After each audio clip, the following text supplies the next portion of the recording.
Here's the fun part where you clap. All right, I'm going to clap again.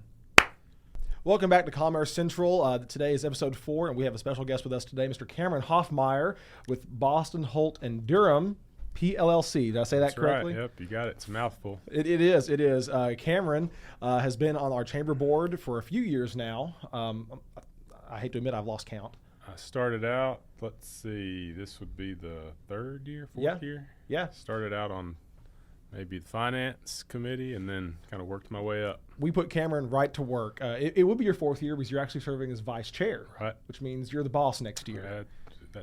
So you tell me. And how do you feel about that? Excited. There's been a lot of good chairmen and chairwomen now ahead of me, so excited to take on that role. Unless if Mara wants to go back to serving 2 terms as was done previously, then I don't think there'll be any objection on my end. Probably not. Well, Cameron is a lawyer again with Boston, Holt, Durham, and but Cameron's from here. That's what's really cool. So Cameron, tell us about your experience growing up in Lawrence County. Yes, so I'm originally from Loretto, south end of the county. Lived in Arizona for a couple of years when I was real young before starting school. Moved back. My mom's from here. Went to Loretto High School. Couldn't wait to actually get away from the small town growing up. Went to the University of Memphis for undergrad because I didn't know anybody in Memphis and thought that'd be cool just to go somewhere different.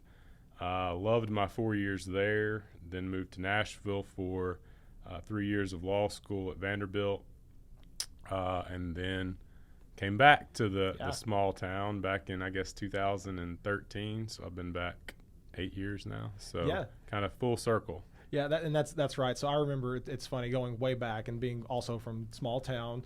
Your mom was one of my 5th grade teachers, and New Prospect. Yeah, New Prospect. So go Tigers, and of course you went to Memphis, so also go That's Tigers, right. I guess. Since y'all are so good at all the sports, right? Hopefully we'll get back to being good at all the sports. I like the optimism. We're going to a bowl game for the 8th consecutive year. So. Better than some other teams. That's right, in East Tennessee. We'll leave it at that as far as sports talk because that's all I've got. But that's awesome. So, but fast forward, I come back also to Lawrence County. I start my job at the courthouse in 2014, and I remember you were just fresh on the legal scene. That's so what has been your experience practicing law in Lawrence County? So I've really enjoyed it. Our firm is kind of a general practice firm. We do literally a little bit of everything. Cool. And I actually, Ben and Ryan and Charlie had let me come back to work for them in the summer when I first started law school. Because I didn't really know what to expect. Law school's all theory. You don't really learn how to be a lawyer or do anything. You probably knew more working in the courthouse than I did when I first started. That's why I didn't go to law school. Right.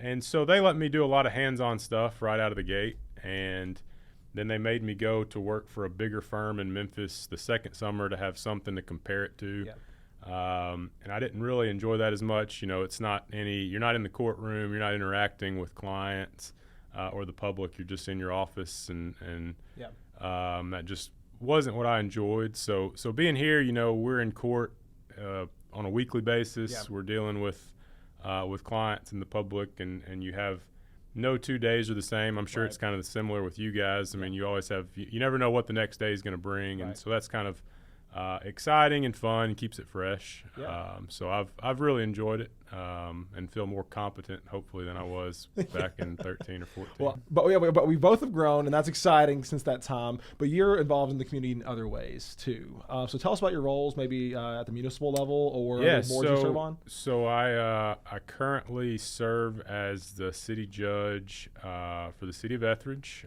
Took that over after. Now Circuit Judge Sockwell took the big bench, right? And really enjoy that. I'm involved with the Lawrenceburg Downtown Main Street Board, as are you. Yep. Locally, those would be the primary things that we're doing right now. Yeah, and that's cool. So chamber involvement, civic engagement, a judgeship. I mean, that's impressive. It's like I said, I enjoy it. Not on the big judge level, but we do our fair share of I guess Class B misdemeanors is what I can hear. A lot of traffic violations. But so on that same front, one thing we get asked a lot now is about livability in our community. And so, you went off to school, you are a lawyer, and you came back. So from the small town, this is just a classic, rural Tennessee story. Small town, want to get out, went to school, then you come back, you're a country lawyer, would be considered a white collar profession. So what would you describe, or how would you describe your experience being a white collar worker in Lawrence County, Tennessee? So I guess so I'm 34 now, and at this stage in my life, I love the speed of Lawrence County. Yeah. I'm 4 minutes from my office. There's traffic in Lawrenceburg on Friday afternoons, as anybody that tries to drive the strip will tell you. Avoid 43 but like the plague. It's nothing like being in Nashville and even Memphis. I loved it when I was a college kid, a young kid, because there's always something to do, and you're more interested in going out and doing things. At this point, when I get done with work, whatever time those guys let me leave, I just want to go home, have dinner, relax, and take it easy. And, we've got there's always, it seems like, something that's going on from one week to the next around here. We've got some really good restaurants in town. If you want to go have a drink after work, there's places you can do that. And it's really cool. Anywhere you go, you're going to know someone. If you need something, you know who to call. It's just, I love the small town feel, and still, if you want to go catch a Titans game or a Preds game, if you want to go to the beach, you're 5 hours away. If you want to go to Bridge Street in Huntsville, you've got the river, which is, Florence is a one-of-a-kind place that's 30 minutes away. So, you've got everything you really need within a short drive, in my opinion, and I don't have any desire to do that every single day. So it's kind of the perfect storm, in my opinion, that I never thought I would say when I was an 18-year-old kid graduating high school. Like I said, I was eager to get away, never coming back, see mom and dad. And now, having done that, I'm glad to be back, and couldn't imagine not being here in Lawrence County. That's something that when we're talking with maybe students in the classroom, as Hope goes out and does her thing, we try to change the conversation. It's not what you want to do when you grow up; it's how you want to live when you grow up. And you don't. Young kids don't have. They don't know that, but just to get that thinking in that way, because it gives them some more long-term planning capacity. And that's the thing. I was asked that question when I was in college. Like, how do you want to live? Because I still don't know what I want to do when I grow up. Sure. Yeah. Because that's what just the nature of economic development and chamber life. But how you want to live matters, and that's the thing. I haven't seen a better value proposition than what you just described. Right?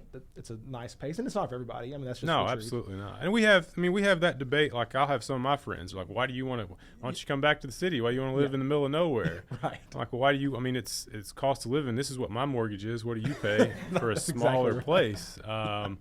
So it's you're right. It's not for everybody. Like I said, I enjoy visiting. They enjoy visiting. But for me and for you guys, I think it's a good fit. Yeah, for sure. So last question: where does Lawrence County need to go, or where do you think we should go over the next 10 years? If you could just wave a magic wand, and in 10 years, Lawrence County, Lawrenceburg would be what?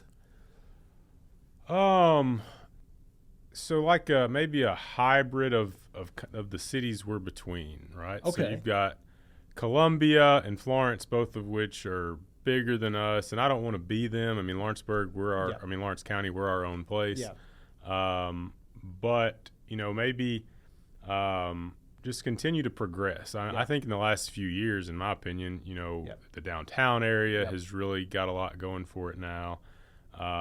We've got a state park that's underutilized. It's awesome if you ever go out there. We're big kayaker canoers, so we've got things that those places don't have. So just to continue to kind of build on that and energize and get your younger folks, that maybe don't appreciate that to buy in and see it. To see it. And that's where that's y'all's forte. Yeah, no, and it's cool. We had a conversation just as a quick front, because I think that's me, Ben, Hope, and Blake, Mayor Lay, we went and talked with the leadership of Lawrence County High School, meaning the class officers and student government officers. And we asked them the same question, like, what's so special about Lawrence County? And they said it was the people and how we were. And then we asked the question, what does that look like to keep that? And they basically said we need to preserve it. And that's what you just said. But it's more than just preserving how we are, but the things we do have. Right. Shoal Creek, David Park State Park, the outdoor adventure. How do you preserve Highlight that while continually to grow? And like you said, that's kind of a question we have to wrestle with at the chamber. So I'm excited to, under your leadership next year, we'll accomplish that. And it's like you get the fear of, okay, we want to grow, but you don't want to become, you don't want to lose. Yeah, you don't want to get too big, or you don't want to lose what is part of the allure to, be in the small town. Not that I think that's going to happen, but who knows? Yeah. Well, there's a lot of good things going on, and again, we're very appreciative of everything Boston Holt Durham does for the chamber. Appreciate your service on our board and out in the community. And I did say last question. That was the last question. I'm going to ask one more, and it's not really a question. We just have something called final word, where you just come up with the final word and you get it. So, what's your final word, Cameron? Final word. About anything and everything, I guess, or anything in particular. One word. He told me I had a sentence. I made 3 words, and he was like, "No. One word.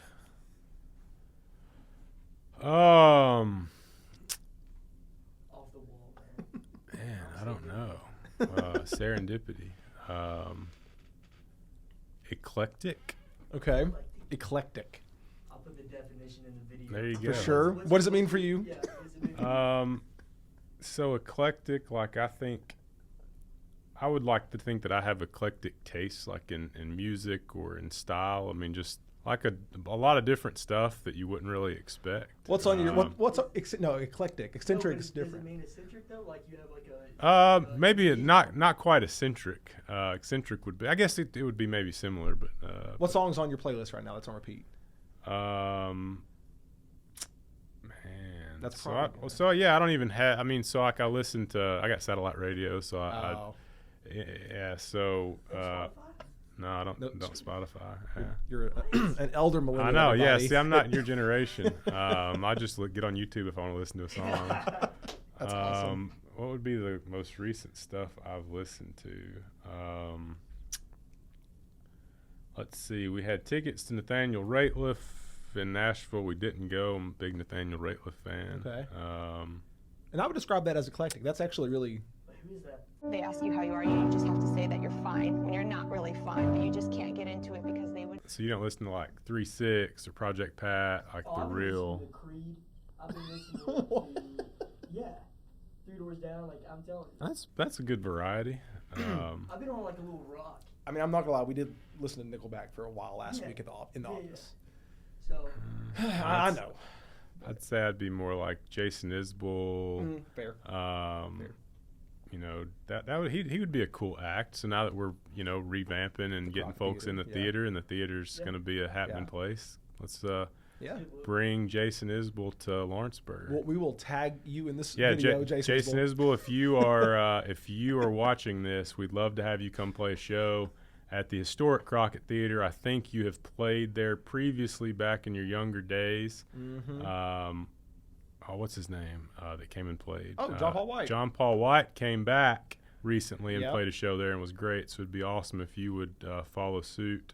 We're a short drive from Muscle Shoals and Nashville, so that's my last word. that's a much better last word. Awesome. Well, thank you everybody for joining us, Commerce Central episode 4. Join us next week for a Christmas episode. Cool. Awesome.